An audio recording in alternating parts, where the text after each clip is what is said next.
Gangs of Wasseypur का एक गाना बड़ा मशहूर है, जिया हो बिहार के लाला, जिसका मतलब है बिहार के लाल जिस क्षेत्र में कदम रखते हैं उस क्षेत्र पर अपना पूरा दबदबा बना लेते हैं। लेकिन बिहार की लालियों का क्या, जिनके त्याग और बलिदान को महत्व मिलना तो दूर, लोग उनके बारे में ठीक से जानते भी नहीं हैं। नमस्कार, आप देख रहे हैं बिहारी नारी और मैं हूं आपकी दोस्त शिवानी केशरी। बिहार एक ऐसा राज्य है जिसके बारे में अलग से परिचय देने की जरूरत नहीं है।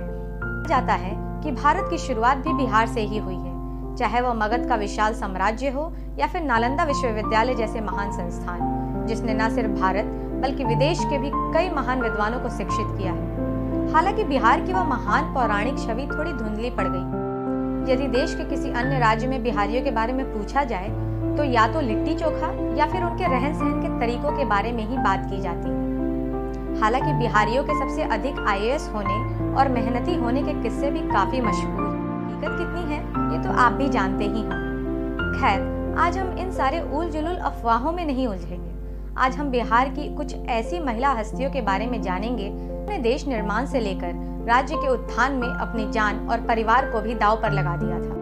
बिहार के सिवान जिला के श्रीनगर मोहल्ले से संबंध रखने वाली प्रभावती देवी नारायण एक स्वतंत्रता सेनानी और एक सामाजिक कार्यकर्ता थी, जिन्होंने अपना पूरा जीवन गरीब और दलित लोगों के उत्थान के लिए जिया था। एक साहसी स्वतंत्रता सेनानी होने के साथ साथ एक आत्मनिर्भर महिला भी थी।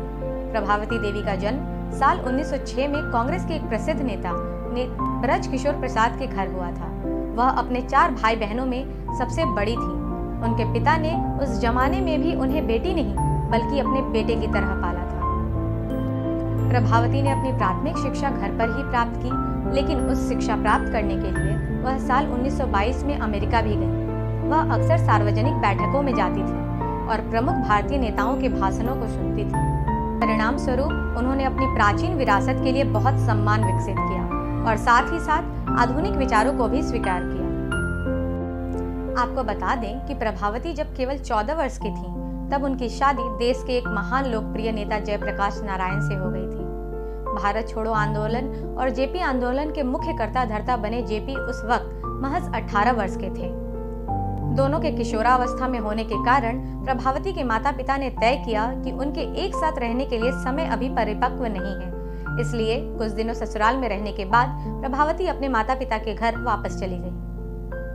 इसके बाद प्रभावती के पिता ने उन्हें गांधी आश्रम भेज दिया, जहां उनकी मुलाकात महात्मा गांधी और कस्तूरबा गांधी से हुई।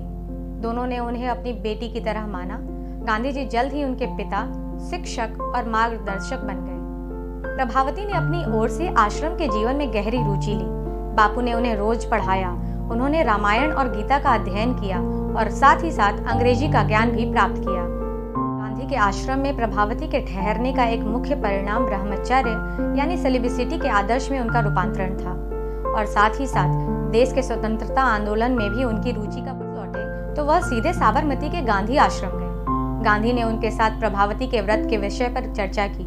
हालांकि जेपी को ब्रह्मचर्य में कोई विश्वास नहीं था, लेकिन उन्होंने भी प्रभावती के व्रत का सम्मान किया। साल 1932 में प्रभावती ने स्वतंत्रता आंदोलन में भाग भी लिया।